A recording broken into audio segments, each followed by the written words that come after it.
Thanks for coming. Good Tuesday practice. A lot of first and second down work in. Glad to get back to the practice field. Excited about this week. Tremendous opportunity in front of us. Really talented UAB team we're getting ready to play. A lot of respect for their personnel and their coaching staff.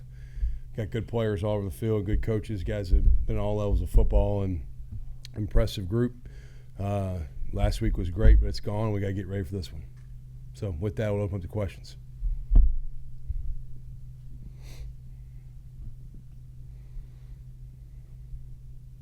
Just how much do you feel like you need to maintain? That was last Saturday was the first time you played at the level that you kind of thought you could play at. Sometimes teams can feel they've arrived after one game like that. How do you just? Yeah, I think we show them how close we were to not playing that good too in a couple areas. Talked to the guys yesterday in our first team meeting of the week, getting ready for the next one, about being consistent. I use like Chick-fil-A and McDonald's as examples of like people love them because they're really consistent. You can go to Hong Kong and order a Big Mac. You can be in New Orleans, Louisiana, and order a Big Mac. You're going to get a Big Mac. When you play Tulane football, we need to play that kind of football now. We hadn't done it very consistently, but we got to get there. And so I told them the same thing about Chick-fil-A. You go to Atlanta, Georgia, or New Orleans, number one's number one. And we got to become the type of group that shows up and we play and you know what you're getting. And, we got a long way to go still. It's one game. And I'm going to get a lot of pats in the back, but same people patting the guys in the back, the same people dog cussing us if we don't handle our business. So it's like, can't get too high, can't get too low. Josh Hermitage was kind of questionable going into the game, and he was all over the field in the game. What talk about his performance and just what does he mean to this team? Yeah, tough dude, man. Plays the game with a chip on his shoulder, blue-collar mentality, has a little edge about him, plays the echo, the whistle, kind of guy you like having on your team. I didn't doubt he would play. Him and Grubbs both, really, for that matter, both kind of were limited through last week, and both played at a really high level and brought it. And that's just who they are. But both local guys, both Holy Cross guys. Like a lot of cool right there. But Rim's a tough guy, leader, great teammate. Has invested a lot in this program and cares about the program and wants to be successful in his last year of eligibility. And had no doubt he'd come out and play the way he did, to be quite honest. Especially like Thursday, I knew, felt pretty good about it. So very proud of his effort. Coach, we've talked about Darian Mensah's like mental makeup and things of that nature, and obviously he had a really good game on Saturday. From even like a development skill-wise, what has maybe impressed you most about his improvement from week one to like now? Yeah, so I think some of it's who you measure yourself against at times, and there's also a piece of it that's like just growing individually regardless of who the opponent is. And so many situations he's getting put in are firsts, right? Like first start, Southeastern.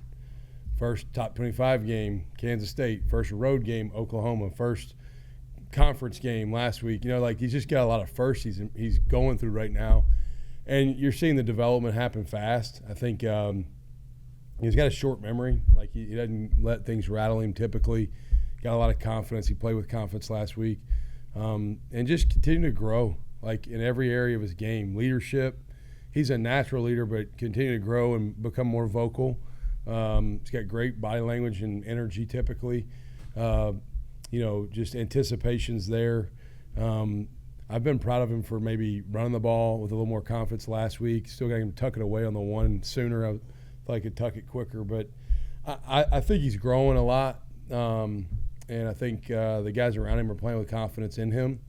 And it's been fun to watch. He shows up and prepares. He puts a lot of time in his preparation. And when you invest that much time in your preparation with hard work, you usually play pretty good. I know last week might have not been their best showing, but UAB has one of the best pass defenses in the country. What have they done well maybe to have success? Well, they got good guys up front to rush the passer. The edge kid that was at LSU, Desmond Little, he's a special rusher. They're very physical in the box, and that affects the throw game. And then on the back end, they got some experience. They got some athletes that compete with confidence and toughness and grit. I got a lot of respect for this team. I don't think their record's a very good indicator of what their talent looks like. They were toe to toe with Arkansas. They were beating Arkansas in the second quarter right before half, and that game came down to the wires, 30-27, with a few minutes left in the game. Last year, the same group came in here and played a pretty good game. It was 20-7 right before half. So we if we're not ready for big time football, like, they'll expose us, and we've got to have a sense of urgency and about everything we're doing. Coach, that's essentially what I was going to ask. You look at the record and kind of maybe wave them off. Some people would do that, but not playing down to that level. Yeah, I don't think you can play to the opponent's record. Nobody rolls out the helmets and goes, all right, this team's got 3 wins, this team's got 1 win, so we're going to give the team that's got 3 wins the win. Like I said, last year in this game, Tulane had 3 wins at that time. UAB had 1 win at that time. The score was 20-7 in the second quarter. It's 28-23 with a couple minutes left in the game. And so you can throw the records out. It's conference football. They're going to bring it. We got to bring it. And that just gives you a chance to win. Doesn't guarantee you anything. And so I think our guys understand that. We got to play the best we can play to have any shot at winning. It's hard to go on the road and win. It's hard. It's hard. College football, it's really hard to go on the road and win. So we got to go out and have a great week of preparation, and it's going to be a good test. I mean, the quarterback there set every record in their program's history, I feel like. All the running backs are good. The line's experienced. Tight ends are seniors. The receivers 0, 1, and 8. Like, I've been up all night trying to figure out how we're going to stop those guys and run with them, because they're as good of a receiving corps as we've seen all year, honestly. Like, they're really good. And so I've done everything I can to try to get our guys' attention and help them understand that, like, in this game you have every 5, 6, 7 days to get promoted or exposed. And if we are not ready to play, we will get exposed really badly in this game. So and we got to be ready to go. You mentioned Jacob Zeno and him having just about every record in that program's history. When you watch him, like, what stands out the most about him to you? Yeah, he's got good instincts and awareness. You can tell he's played a lot of football by his poise and his confidence. He can make all the throws. He's a big athletic guy who runs the ball well. Just a really good player, man. Like, you can tell he's been in hostile environments, doesn't get rattled. I'm very impressed with his ability. And I think you don't put up the numbers he's put up throughout his career without having a really good player there. And so a lot of respect for him. Been there a long time and played at a high level. So just a quality quarterback that we have to be prepared for.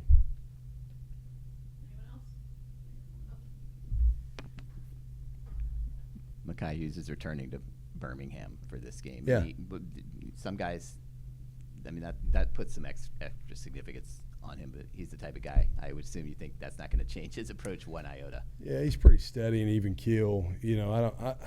I tend to shy away from making a whole lot of, like, hey, a guy's going back to it. Like when Dante played at Lafayette a couple weeks ago, or Mario played against Oklahoma, like, who cares?